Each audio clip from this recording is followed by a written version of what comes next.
Welcome viewers. இன்னைக்கு DP scan அப்படின்னா என்னன்னு பார்க்கலாம். டிபி ஸ்கேன் அப்படின்றது ஒரு density based clustering algorithm.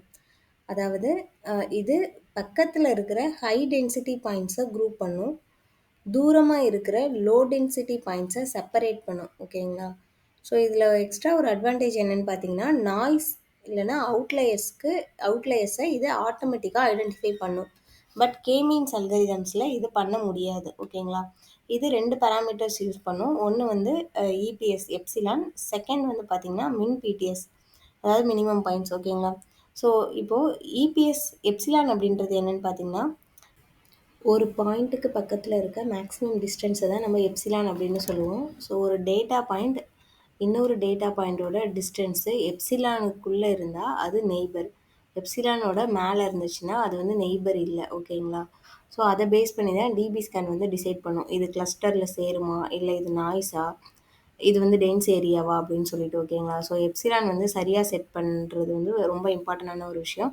Epsilon வந்து சின்னதாக இருந்துச்சுன்னா நிறைய அவுட்லைர்ஸ் வரும், எப்சிலான் ரொம்ப பெருசாக இருந்துச்சுன்னா எல்லாமே ஒரு சிங்கிள் கிளஸ்டர் ஆகிடும். ஓகேங்களா? ஸோ செகண்ட் பேராமீட்டர் பார்த்தீங்கன்னா மின் பிடிஎஸ். ஒரு கிளஸ்டர் ஃபார்ம் ஆகிறதுக்கு தேவையான மினிமம் டேட்டா பாயிண்ட்ஸோட கவுண்ட் தான் மின் பிடிஎஸ். ஸோ இது வந்து ஒரு த்ரெஷ்ஹோல்டு மாதிரி. ஓகேங்களா? ஸோ டிபி ஸ்கேனில் கிளஸ்டர் ஸ்டார்ட் ஆகணும்னா ஒரு இம்பார்ட்டன்ட் ரூல் இருக்குது. அந்த ஏரியாவில் மினிமம் நம்பர் ஆஃப் பாயிண்ட்ஸ் இருக்கணும். ஸோ இதை தான் மின் பிடிஎஸ் அப்படின்னு சொல்லுவாங்க. சப்போஸ் மின் பிடிஎஸ் 5னா ஒரு ஸ்பாட்டில் அட்லீஸ்ட் 5 பாயிண்ட்ஸ் ஆகுது க்ளோஸாக இருக்கணும். ஸோ அப்போ தான் டிபி ஸ்கேன் சொல்லும், ஓகே இது வந்து டென்ஸ் ஏரியா, ஸோ இங்கே வந்து கிளஸ்டர் ஸ்டார்ட் பண்ணலாம் அப்படின்னு சொல்லிட்டு. ஸோ இதுவே லெஸ் தென் 5ஆக இருந்துச்சுன்னா அதை வந்து கிளஸ்டர்னு கன்சிடர் பண்ண முடியாது. ஸோ இதை நாய்ஸ் இல்லை அவுட்லையர்னு தான் டேக் பண்ணிவிடும். ஓகேங்களா?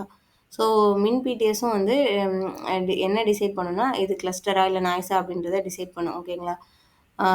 நெக்ஸ்ட் வந்து பார்த்தீங்கன்னா, டிபி ஸ்கேனில் டேட்டா பாயிண்ட்ஸை 3 டைப்பாக கிளாஸிஃபை பண்ணும். ஒன்று core points, second border points, third வந்து நாய்ஸ் பாயிண்ட்ஸ்.